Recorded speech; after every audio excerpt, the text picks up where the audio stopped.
ఆశ్రయదీవేనా ప్రయాసపడి సమస్త జనులకు విశ్రాంతినిచ్చే దీవెనా దుఃఖిత పీడిత నిరాధారులకు ఆశ్రయదీవేనా అనుదిన రక్షణ సువార్తనందించు పరమ నివేదనా అనుదిన రక్షణ సువార్తనందించు పరమ నివేదనా యేసయ్య దీవెనా యేసయ్య దీవెనా యేసయ్య దీవెనా యేసయ్య దీవెనా.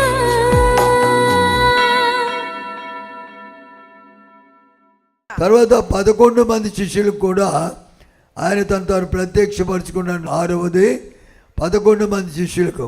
మొదటిది ఏంటంట, మగ్దలేనే మరియ కనపడ్డాడు.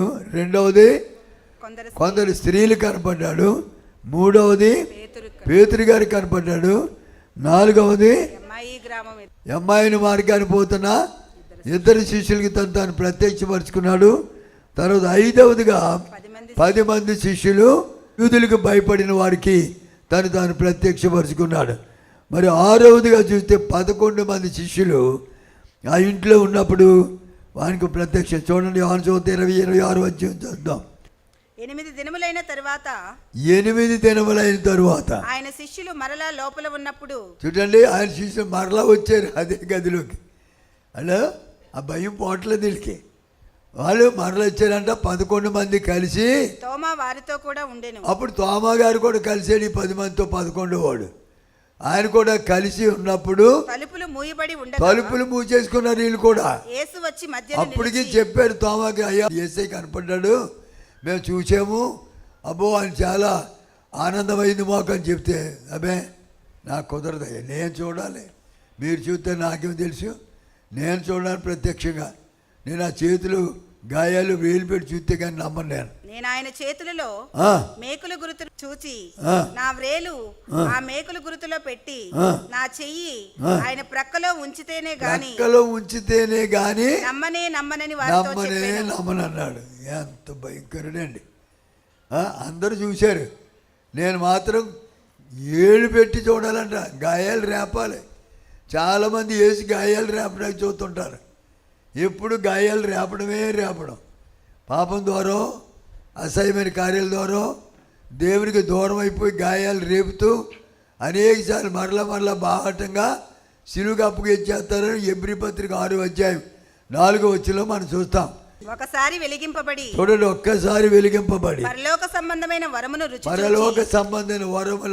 రుచి చూచి పరిశుద్ధాత్మలో పాలివారై దేవుని దివ్యవాక్యము రాబోవు యుగ సంబంధమైన ప్రభావమును, చూడండి, శక్తుల యొక్క ప్రభావం అనుభవించిన తరువాత తప్పిపోయిన వారు తమ విషయంలో దేవుని కుమారుని మరలా సిలువ వేయు బాహాటముగా ఆయనను అవమానపరుస్తున్నారని రాయబడింది.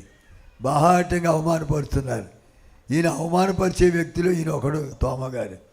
నేను ఆయన గాయాలు చేయి పెడితే కానీ నమ్మను. అన్ని సంవత్సరాలు ఆయనతో తిరిగాడు. 3.5 సంవత్సరాలు అద్భుతాలు చూశాడు. అయితే నమ్మలేకుండా ఉన్నాడు. అప్పుడు యేసయ్య వచ్చి చూపించాడు. చూడండి, అక్కడ యేసు వచ్చి మధ్యన నిలిచి మీకు సమాధానము కలుగునుగాక అనెను. తరువాత తోమాను చూచి నీ వ్రేలు ఇటు చాచి ఆయన వదిలేస్తాడా? నా చేతులు చూడుము. అందరూ హృదయ రహస్యాలు ఎరిగిన వాడు దేవుడు. తోమా యొక్క హృదయంలో ఏముందో ఆయనకి తెలుసు. ఈ ఉదయకాలం నీ హృదయంలో ఏముందో కూడా ఆయనకి తెలుసు. ఏ తలంపుతో ఇక్కడికి వచ్చావు, ఏ ఉద్దేశంతో వచ్చావు, ఏ బాధలతో వచ్చావు, ఏ కష్టాలతో వచ్చావు, ఏ రకమైన ఇబ్బందుల దగ్గరికి వచ్చి కూర్చున్నావో అన్నీ ఎరిగిన దేవుడు మాట్లాడుతున్నాడు. దేవునికి స్తోత్రం కలుగా. హల్లెలూయా. ఆయన మన కన్నులు తెరిపింపజేసే దేవుడు. ఆయన మనల్ని బలపరిచే దేవుడు మనకున్నాడు. దేవునికి స్తోత్రం కలుగాక. హల్లెలూయా, హల్లెలూయా. మనం పాట పాడుతుంటాం. ఎరిగినే చెడిపోతినే యేసుని గాయాలు రేపితినే ఎరిగి ఎరిగినే చెడిపోతినే యేసుని గాయాలు రేపితినే మోసపోతిని ఇట్టే నిలిపితి దాసుడా నిన్ను చూడనిమ్ము మోసపోతిని దృష్టి నిలిపితి దాసుడా నిన్ను చూడనిమ్ము ప్రభు యేసు నా రక్షక నొసగు కన్నులు నాకు నిరతమునే నిన్ను చూడ ప్రభు యేసు నా రక్షక నొసగు కన్నులు నాకు నిరతమునే నిన్ను చూడ. హల్లెలూయా హల్లెలూయా. నిరతము నిత్యము నిన్ను చూసే కళ్ళు నాకు కావాలి. నిత్యము నిన్ను చూడడానికి తగిన నేత్రాలు నాకు దయచేయ ప్రభు అని ప్రార్థన చేయాలి మనం. అందుకే నిలబడ్డాడు తోమా, ఇదిగో నాకు గాయాలి, ఇగో నా చేతులు గాయాలి, ఇగో నా ప్రక్కలు గాయం, వేలు పెట్టి చూడు అన్నాడు. అప్పుడు పశ్చాత్తాపడుతున్నాడు తోమా. నా ప్రభువా నా ప్రభువా నా దేవా అనెను. నా దేవా అనెను. అనెను. యేసు యేసు నీవు నన్ను చూచి నమ్మితివి, నువ్వు చూచి నమ్మేవయ్యా, చూడక నమ్మువారు ధన్యులు అన్నాడు. దేవునికి స్తోత్రం కలుగాక. హల్లెలూయా. చాలా మంది యేసయ్యతో నడిచి చూచి నడిచారు వాళ్ళు కంటే చూడక నమ్మిన మనమే ధన్యులం. దేవునికి స్తోత్రం కలుగాక. హల్లెలూయా. అటువంటి ధన్యత దేవుడు మనకిచ్చాడు. కాబట్టి ఈ యొక్క 6వ ప్రత్యక్షతలో ప్రభు చూపించిన మాట, 7వ ప్రత్యక్షతలో 7 మరి శిష్యులకు ఒక్కసారిగా తను తాను ప్రత్యక్షపరుచుకున్నట్లుగా యోహాను సువార్త 21వ అధ్యాయం మొదటి నుండి కొన్ని మాటలు చదివితే అక్కడ మనకు కనపడుతున్నాయి. అటు తరువాత తిబెరయ సముద్ర తీరమున తిబెరయ సముద్రం మీద ఉన్న శిష్యులకు మరలా తను తాను ప్రత్యక్షపరుచుకున్నాడంట. చూడండి, తను తాను ప్రత్యక్షపరుచుకున్న విధమేదనగా సీమోను పేతురు, దిదుమానబడిన తోమాయు. పేతురయ్య గారికి అన్ని అనుభవాలు ఉన్నాయి. ఆయన ఎక్కడి నుంచి వచ్చాడు? చేపలు పట్టుకొని పిలిచాడు దేవుడు, మనుషులు బట్టి జాలరీ చేస్తాడు. మరలా ఒకసారి గుర్తొచ్చింది, యేసుప్రభుని పట్టేసుకున్నారు, ఆయన లేడు ఇంకా మన మధ్య, ఆయన ఉంటే మనకి కావాల్సినవన్నీ ఉన్నాయి. ఎప్పుడు ఆహారం లేకపోతే అప్పుడు ఆయన ఒక్కసారి కళ్ళు ఎత్తాడంటే కడుపు నిండా తినేసేవాళ్ళు, పెత్తనం బాగా చేసేవాళ్ళు, అంతా బాగుంది. కానీ ఇప్పుడు ఆయన లేడు కదా, మన పరిస్థితి ఏంటి? కాబట్టి ఒక పాత అలవాటు ఒకటి ఉంది కదా, మళ్ళీ వెళ్ళిపోదాం అనుకున్నాడంట. ఎక్కడికే? వేటకే, సముద్రపు వేటకి బయలుదేరాడు. పాపం చాలా అలవాటు ప్రకారం వెళ్ళిపోయాడు. ఆయన వెళ్ళినప్పుడు తిన్నగా ఉన్నాడా? నేను వేటకి వెళ్తున్నాను అనగానే ఆయన సోదరులు కొంతమంది బయలుదేరారు, మేము వస్తామని. ఎవరెవరంటే వాళ్ళు? దిదుమాని తోమా, గలిలయలో కానాను ఊరివాడగు నతనయేలు, జెబెదయి కుమారులు, ఆయన శిష్యుల్లో మరిద్దరు 7 బయలుదేరారు, వెళ్ళిపోయారు. మరి అయ్యగారికి అన్నీ తెలుసు కదా ఎక్కడెక్కడ వాళ్ళు వేయాలో. తెల్లవారులు వేసేసాడు, ఈ పక్క వేసాడు, ఆ పక్క వేసాడు, వెనుడికి వేసాడు, మధ్యకి వెళ్ళాడు, లోపలికి వెళ్ళాడు, ఏటో తెల్లవాళ్ళు. కానీ ఒక చిన్న చేతి వరకు కూడా దొరకలేదని పాపం. అన్నీ వేస్తాను ఉన్నాడు తెల్లవాళ్ళు, ఏమీ దొరకలేదు. ఈ గాలి గుట్టంతా తెలిసిన యేసయ్య ఒక్కసారి గొట్టు పక్క ఎక్కాడు. దేవుని స్తోత్రం కలుగాలి. హల్లెలూయా. బ్రతుకులు ఎరిగినాడు అండి ఆయన. ఎవరు ఎంత కష్టంలో ఉన్నా, శ్రమలో ఉన్నా, శోధనలో ఉన్నా, ఒకవేళ నువ్వు తప్పిపోయి వెళ్ళిపోతున్నా కూడా నిన్ను విడిచిపెట్టకుండా పట్టుకుని లాక్కొచ్చే దేవుడు మన దేవుడు. దేవుని స్తోత్రం కలుగాక. హల్లెలూయా. ఆయన తోడుగా ఉన్నాడు వాళ్ళకి. ఆయనకి వెళ్ళాడు. అక్కడ ఆ యేసయ్య కూడా మరి ఆ సముద్ర తీరానికి వెళ్ళినట్టుగా చూస్తున్నాం. సూర్యోదయం మొదలుకొని సూర్యోదయం అయ్యేటప్పటికంట దగ్గరికి వెళ్ళాడు. రాత్రి అంతా తిప్పలు పడ్డ చీకట్లేదు, ఏమీ దొరకలేదు. సూర్యోదయం అయిన తర్వాత ఏం జరిగింది? యేసు ధరిని నిలిచి, అయితే ఆయన యేసు అని శిష్యులు కానీ వాళ్ళు యేసు అని గుర్తుపట్టలేదంట శిష్యులు. పిల్లలారా భోజనముకు మీ యొద్ద ఏమైనా శిష్యులారా, బిడ్డలారా, అవి ఎంత ప్రేమ ఉండి ఆయనకి. తినటానికి ఏమైనా ఉందయ్యా? రాత్రి అంతా తిప్పలు పడ్డారు. ఆయన ఏమీ లేదయ్యా. మరి ఏముందంటే చిన్న చేపలు ఏది ఉందని ఏం చెప్పారు? మొత్తం ఏముందో చెప్పమ్మా, చదవండి. అప్పుడు ఆయన ధోని కుడి ప్రక్కన వలవేయుడి. అది ధోని కుడి ప్రక్కకి తీసుకెళ్ళండి. కుడి పక్క ఎన్నోసార్లు వెళ్ళారు వాళ్ళు. వేయవలసిన అన్నీ వేసేసారు. ఏ ప్రక్క వెళ్ళాలో ఆ పక్క అంతా తెలిసి ఈ పేతురు గారు తీసుకెళ్ళిపోయాడు. కానీ కుడి ప్రక్కకి వెళ్ళి వలవేయుడి దొరికినని చెప్పాను. అప్పుడు దొరుకుతాయి మీకు. వెళ్ళారండి మాట తీసుకొని వలేసారండి. వారు అలాగ వేయగా చేపలు విస్తారముగా పడ్డాయండి. వలలు లాగలేక దేవునికి స్తోత్రం. హల్లెలూయా, హల్లెలూయా, హల్లెలూయా. రాత్రి అంతా ఏం చేశారమ్మా? వాళ్ళు వేస్తాను ఉన్నారు. వాళ్ళ ఎన్ని వాళ్ళు వేసినా ఒక చిన్న చేప దొరకలేదు. యేసయ్య మాట ప్రకారంగా యేసు లేకుండా నువ్వేం చేద్దామని ఏమి చేయలేవు, ఏది జరగదు.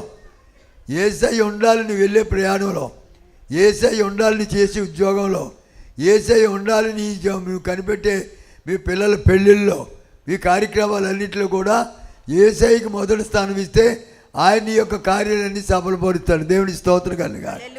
హల్లెలూయా. దరిద్రం అంతా కొట్టుకుపోయింది, కావలసినంత సమృద్ధి దొరికింది వాళ్ళకి. దేవుని స్తోత్రం కలుగా. హల్లెలూయా. రాత్రి అంతా శ్రమ పడ్డాడంట, ఏమీ దొరకలేదంట. రాత్రంతయు శ్రమ పడినా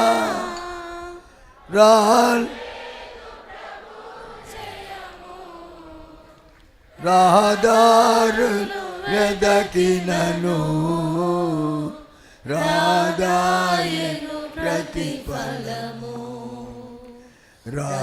రక్షించుని సిలువా రతనా లోతులలో రతనాలను వెదకుటలో రాజిల్లు నా పడవా నడిపించునా నావా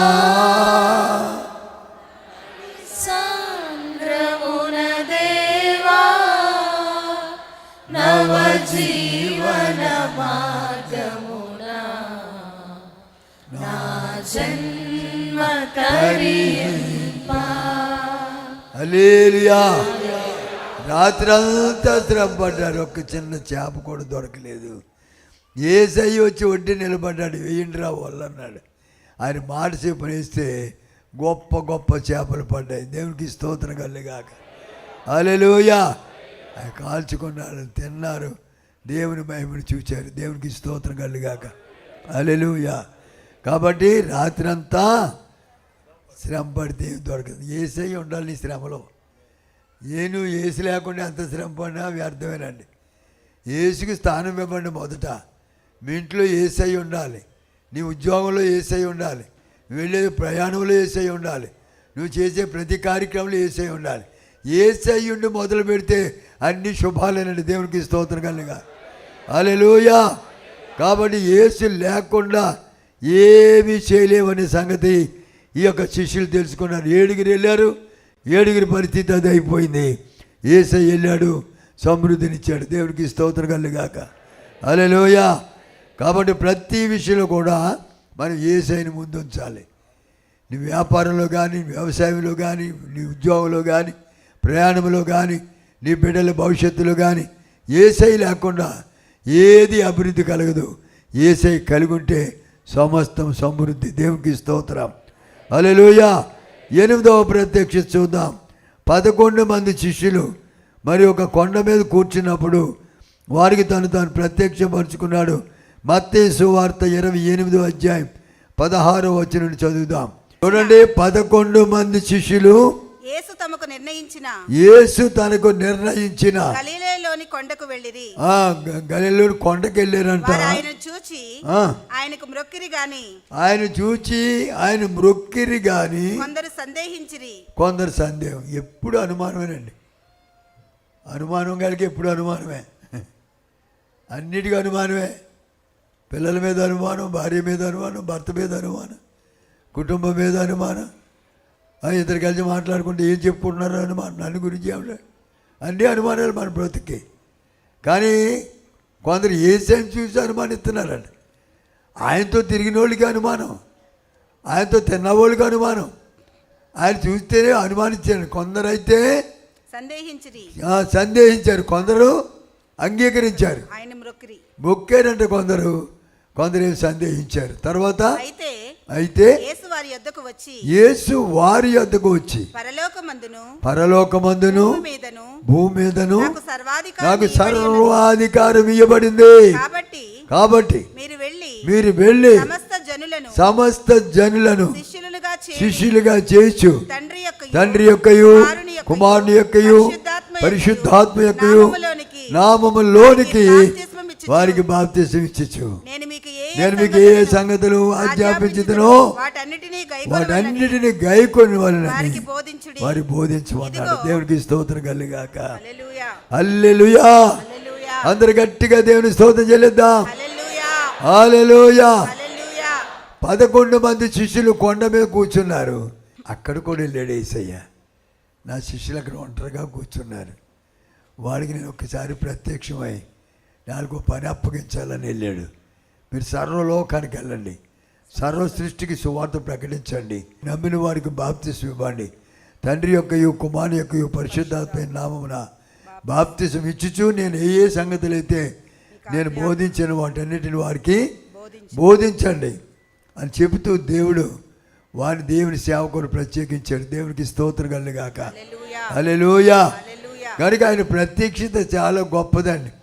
ఆయన ప్రత్యక్షంగా కనపడకపోతే శిష్యులు చేసేది ఏమీ లేదు. కానీ కొండ మీద ఒంటరిగా కూర్చున్నారు, ఏమి తోచక. యేసయ్య వెళ్ళాడు, మీరు తోసనలుగా కూర్చోవడం కాదు, రోషం కలిపి పనిచేయమన్నాడు. దేవునికి స్తోత్రం కలుగాక. అందరు గట్టిగా దేవుని స్తోత్రం చెల్లిద్దాం. హల్లెలూయా. మరొక మాట మనం 9వ ప్రత్యక్షత గురించి చూద్దాం. 500 మందికి ఒక్కసారి ప్రభు తాను ప్రత్యక్షపరుచుకున్నాడు. చూడండి దేవుని వాక్యంలో కొరింథీయులకు రాసిన మొదటి పత్రిక 15:6 భక్తుడైన పౌలు గారు కొరింథీ సంఘానికి ఒకసారి తెలియజేస్తున్నాడు.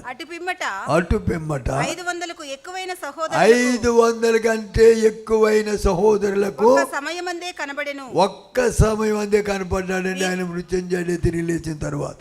దేవునికి స్తోత్రం కలుగాక. హల్లెలూయా. ఇన్ని ప్రత్యక్షతలు అనేక మందికి.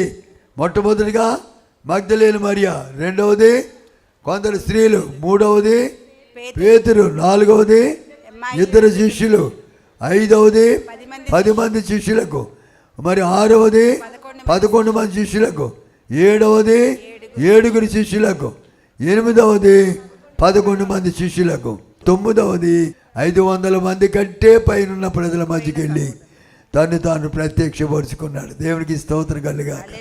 హల్లెలూయా. ఇంత గొప్ప అద్భుతమైన మరి ఆశీర్వాదం కూడినటువంటి కార్యాలు ప్రభు చూపించాడు. కనుక ఆయన మృతుడు కాడండి, మృతుడునైతిని గాని ఇదిగో యుగ యుగములు సజీవుడను. నాడు సజీవుడే, నేడు సజీవుడే. మన జీవితాంతరం ఆయన సజీవుడిగానే ఉంటాడు.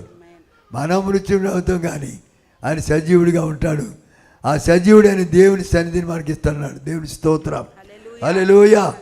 కనుక 10వది మనం చూద్దాం. యాకోబుకు ప్రత్యేకంగా తాను ప్రత్యక్షపరుచుకున్నాడంట. చూద్దాం. కొరింథీ మొదటి పత్రిక 15:7 చూద్దాం. తరువాత ఆయన యాకోబుకును, చూడండి, తరువాత ఆయన యాకోబునకు, ఇక్కడ యాకోబుకు కనపడ్డాడు, తర్వాత ఇంకా కనపడ్డాడు. కానీ యాకోబుకు కూడా తాను ప్రత్యక్షపరుచుకున్నట్లుగా లేఖన భాగంలో మనకు కనపడుతూ ఉంది. 7వ వచనంలో చెప్తున్న మాట. తరువాత ఆయన యాకోబుకు తాను ప్రత్యక్షపరుచుకున్నాడు. ఇది ఎన్నో ప్రత్యక్షత? 10. 11వది చూద్దాం. అపోస్తలుల కార్యాలు 1వ అధ్యాయం మరి 2వ వచనం నుండి కూడా 3వ వచనం నుండి మనం చదివాం కదా. ఆయన శ్రమపడిన తరువాత 40 దినముల వరకు వారికి అగపడుచు. 40 దినముల వరకు మనం మొదలు చదివిన మాట 40 దినముల వరకు వారికి అగపడుచు దేవుని రాజ్య విషయములను గూర్చి దేవుని రాజ్య విషయాలు గూర్చి బోధించడం మొదలు పెట్టాడు. అనేక ప్రమాణాలు చూపించాడు. వారికి తను తాను సజీవుడిగా కనపరుచుకున్నాడు. ఆయన వారిని కలుసుకొని ఇలాగ ఆజ్ఞాపించాడు. యెరూషలేము నుండి వెళ్ళక నా వలన వినిన తండ్రి యొక్క వాగ్దానము కొరకు కనిపెట్టండి అని చెప్పి 8వ వచనంలో చెప్తాడు. అయినను మీరు పరిశుద్ధాత్మ పొందినప్పుడు, పరిశుద్ధాత్మ మీ మీదకి వచ్చినప్పుడు మీరు శక్తి నొందుదురు గనుక యెరూషలేములోను యూదయ సమరయ దేశముల యందంతటను భూదిగంతముల వరకు నాకు సాక్షులై ఉంటారని చెప్పాడు. దేవునికి స్తోత్రం కలుగాక. అందరు గట్టిగా దేవుని స్తోత్రం చెల్లిద్దాం. హల్లెలూయా. భూదిగంతముల వరకు నాకు సాక్షులుగా ఉంటారు. అలాగ ఉండటానికి పిలిచాడు. పిలువబడిన వాళ్ళు ఒక చోట ఉండరు. దేవుని యొక్క పిలుపు ఉంటే, దేవుని యొక్క మాటలు వింటే ఆయన భూదిగంతముల వరకు. ఎక్కడో అమలాపురంలో పల్లెటూరులో ఒక పేరూరు బార్చుకునే గ్రామంలో పుట్టి పెరిగిన మమ్మల్ని మరి దేవుని మహాకృప చేత దాని సువార్త నిమిత్తం ఇక్కడే తీసుకొచ్చాడు. ఇక్కడ నుంచి యెరూషలేము వెళ్ళాం, అమెరికా దేశం వెళ్ళాం, కెనడా వెళ్ళాం, తర్వాత చాలా దేశాలు తిరగడానికి మరి బొంబాయి అనేక సార్లు వెళ్ళి వచ్చాను పాస్టల్ మీటింగ్. తర్వాత మరి బ్రెజిల్ వెళ్ళాం. చాలా దేశాలు తిరిగే కృపించాడు. నేను కాదు, నా వెనకాల మా పిల్లలందరూ కూడా వెళ్ళి వచ్చేస్తున్నారు. ఎందుకు చెప్తున్నానంటే ఆయన చెప్పిన మాట, అయినను పరిశుద్ధాత్మ మీ మీదకి వచ్చినప్పుడు మీరు శక్తి పొందుతారు, మీరు సమరయ అన్ని దేశాలు భూ దిగంతముల వరకు మీరు నాకు సాక్షులై ఉంటారు అని. ఆ సాక్షులుగా దేవుడు అనేక స్థలాలకు నడిపిస్తున్నాడు కనుక దేవుడి పిలుపు గొప్పదండి. దేవుడికి స్తోత్రం కలుగాక. హల్లెలూయా. కనుక ఇక్కడ వాక్య భాగాన్ని మనం చూస్తున్నప్పుడు ఆయన ప్రత్యక్షతలు ఇలా కనపడమే కాకుండా ఆఖరుగా 11 మంది శిష్యులు కూడా తను తాను ప్రత్యక్షపరుచుకున్నట్లుగా చూస్తున్నాం. అపొస్తలుల కార్యం 1:10 వచ్చింది. ఆయన వెళ్ళుచుండగా వారు ఆకాశం వైపు తేరి చూస్తున్నారు. ఇదిగో తెల్లని వస్త్రములు ధరించుకొనిన ఇద్దరు మనుషులు తెల్లని వస్త్రములు ధరించుకున్న ఇద్దరు మనుషులు వారి యొద్ద నిలిచి గలిలయ మనుషులారా, ఓ గలిలయ మనుషులారా, మీరెందుకు నిలిచి ఆకాశం వైపు చూస్తున్నారు? మీ యొద్ద నుండి పరలోకమునకు చేర్చుకొనబడిన ఈ యేసే, పరలోకమునకు చేర్చుకొనబడిన ఈ యేసే ఏ రీతిగా పరలోకమునకు వెళ్ళుట మీరు చూచితిరో ఆ రీతిగానే ఆయన దిగి వచ్చినని వారితో చెప్పారు. 11 మంది శిష్యులు మరి అనేక మంది ప్రజలు అక్కడ నిలబడి ఉండగా యేసయ్య ఆరోహణం అయ్యాడు. ఆఖరుగా శిష్యులందరికీ తాను ప్రత్యక్షపరుచుకొని తండ్రి దగ్గరికి వెళ్ళినట్లుగా మరి వాక్యం చూస్తున్నాం. అది కాకుండా మొదటిగా మగ్దలేని మరి కనపడ్డాడు, రెండవదిగా కొందరు స్త్రీలు కనపడ్డాడు, మూడవదిగా పేతురు గారు కనపడ్డాడు, నాలుగవదిగా అమ్మాయిని మార్గాన్ని కనపడ్డాడు, తర్వాత 5వదిగా 10 మంది కనపడ్డాడు, 6వది మరలా 11 మంది కనపడ్డాడు, 7వది 7 కనపడ్డాడు, 8వదిగా మరలా 11 మంది కనపడ్డాడు, తర్వాత 500 మందికి ఒక్కసారి, తర్వాత యాకోబు గారికి, తర్వాత శిష్యులందరికీ ఒక్కసారిగా తాను ప్రత్యక్షపరుచుకొని తండ్రి దగ్గరికి వెళ్ళాడు. ఆ రీతిగా తండ్రి అని దేవుడు మరి ఈ లోకానికి తన కుమారుని పంపించి ఆయన చేసిన అద్భుత కార్యాలు బట్టి దేవుని నామాన్ని కనపరచాలి. మనం దేవునికి స్తోత్రం కలుగాక. కాబట్టి ప్రభునందు ప్రియులను ఒక్కసారి మన జీవితాలు మనం పరిశీలించుకొని, అయ్యా మా కొరకు లోకానికి వచ్చి మృత్యుంజయుని తిరిగి లేచావు, మమ్మల్ని అందరినీ కూడా నీ రక్షణలో నడిపించావు ప్రభా, మా కొరకు సమాధిని గెలిచి తిరిగి లేచావు, మమ్మల్ని కూడా జయశీలునిగా ఉండమని కోరుతున్నావు ప్రభా. నువ్వు చనిపోయిన వాడు కాదని చెప్పడానికి, నేను ప్రాణం పెట్టడానికి తిరిగి నా ప్రాణం తీసుకోవడానికి నాకు అధికారం ఉందని చెప్తున్నాడు దేవుడు. ఆయన ప్రాణం పెట్టగలడు, ఆయన తిరిగి తీసుకోగలడు. ఆ గొప్ప దేవుడు తిరిగి లేచి మనందరి కొరకు లోకంలో ఆయన చేసిన త్యాగాన్ని బట్టి ఆయన నామాన్ని కనపరచాలి. దేవునికి స్తోత్రం కలుగాక. హల్లెలూయా. కనుక దేవుని పిల్లలుగా దేవుడు మనకిచ్చిన ఈ గొప్ప ఆధిక్యతను బట్టి దేవుని నామాన్ని కనపరచవలసినగా దేవుని వాక్యాన్ని బట్టి మీకు తెలియజేస్తున్నాను. ప్రతి ఒక్కరు కూడా కొద్ది నిమిషాలు తల వచ్చి కళ్ళు మూసుకుని ప్రార్థన చేద్దాం. ప్రభువా, ఇంతవరకు మాతో మాట్లాడిన ప్రతి ప్రత్యక్షతను బట్టి నీకు వందనాలు. మా ప్రభు, మేము కూడా మమ్మల్ని ప్రత్యక్షంగా నీ వాక్యం ద్వారా మాతో మాట్లాడుతున్నాం. మీరు మమ్మల్ని దర్శిస్తున్న విధానం బట్టి వందనాలయ్యని ప్రతి ఒక్కరు కూడా కొద్ది నిమిషాలు ప్రభు పాదాల దగ్గర ప్రార్థన చేద్దాం. హల్లెలూయా. స్తోత్రం యేసయ్యా, స్తోత్రం యేసయ్యా. ఇంతవరకు జరిగిన కూడుకలు ప్రభు సన్నిధి మాతో నడిపించినందుకు అందరూ రెండు చేతులు ఎత్తి దేవుని స్తోత్రం చెల్లిద్దాం. హల్లెలూయా, హల్లెలూయా, హల్లెలూయా. గట్టిగా స్వరాలు ఎత్తండి, దేవుని స్తుతులు చెప్పండి, స్తుతులు చెప్పండి, స్తోత్రాలు చెప్పండి. మన మధ్యని సంచారం ఆత్మస్వరూపుగా సంచరిస్తున్న దేవుడు ఆయన ఎందరో ప్రత్యక్షపరచుకోవడం కాదు, కానీ ఈ యొక్క ఉదయకాల్లో నన్ను ప్రత్యక్షంగా ఆత్మ ద్వారా ఆయన తాకుతున్నాడు. హృదయం అనే తలుపు యొద్ద నిలుచున్నాడు. ఎవరైనా స్వరవిని తలుపు తెరుస్తారో వారితో మనము కలిసి బోధన చేస్తామని వాక్యం చెప్పబడుతుంది. కనుక ప్రతి ఒక్కరు కొద్ది నిమిషాలు ప్రార్థన చేద్దాం. నా హృదయంలోనికి రండి నాయన, నాకు నీ యొక్క ప్రత్యక్షత కావాలి.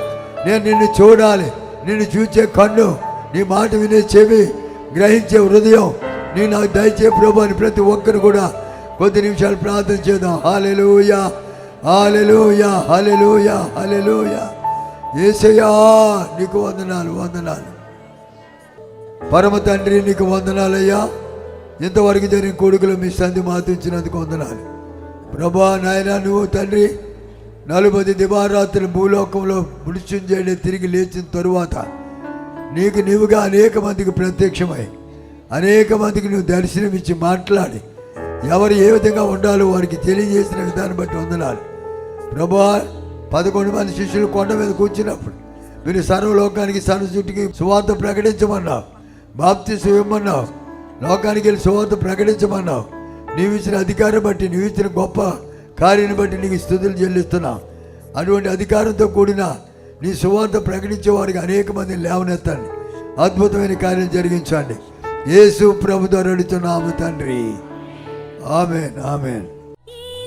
మా చిరునామా పాస్టర్ ఎం జ్యోతిరాజు, శాంతినగర్, ఏలూరు 534007, పశ్చిమ గోదావరి జిల్లా, Andhra Pradesh. Our address: pastor M Jyothiraju, Shantinagar, Eluru 534007, west Godavari district, Andhra Pradesh. మా ఫోన్ నంబర్లు 8007773733 మరియు 800877774444.